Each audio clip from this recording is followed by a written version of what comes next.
Hey, good morning. This is Tracy from For the Girls International. So, do I look different to you? Last Monday, I turned 50.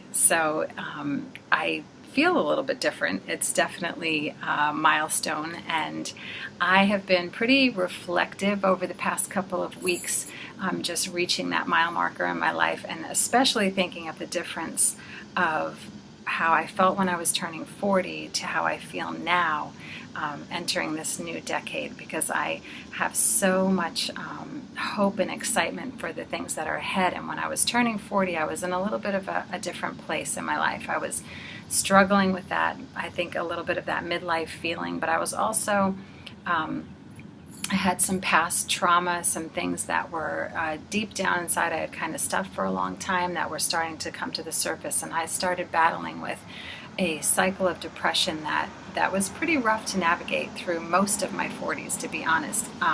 Some amazingly wonderful things happened in that decade for me, but there was a lot of struggle during those 10 years. And my husband and I were sitting on the beach this past weekend, and I said to him, I asked him, he loves when I ask him these deep philosophical questions when he's trying to relax.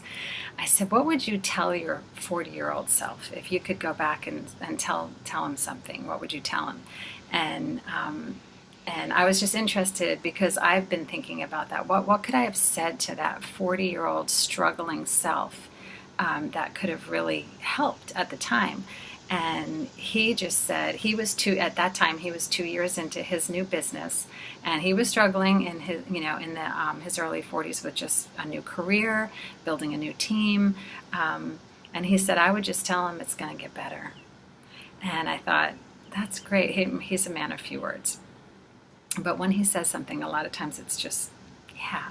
And I thought, yeah, that's what I would tell my 40-year-old self too. It's going to get better. I was in such a rough spot.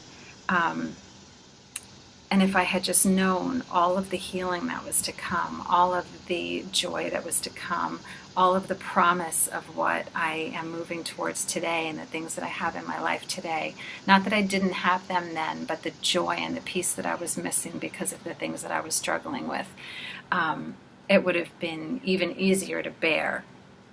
And I did always hold on to that hope. I mean, I've shared it before. My life verse has always been Psalm 27, 13, and 14, which says, I would have despaired had I not believed that I would see the goodness of the Lord in the land of the living. And then the end of that says, be strong and wait for the Lord. And I always hung on to that. In the dark times, I would just think, I know that God is going to pull me through this. I know I'm going to see his goodness in the land of the living. And that's what pulled me through.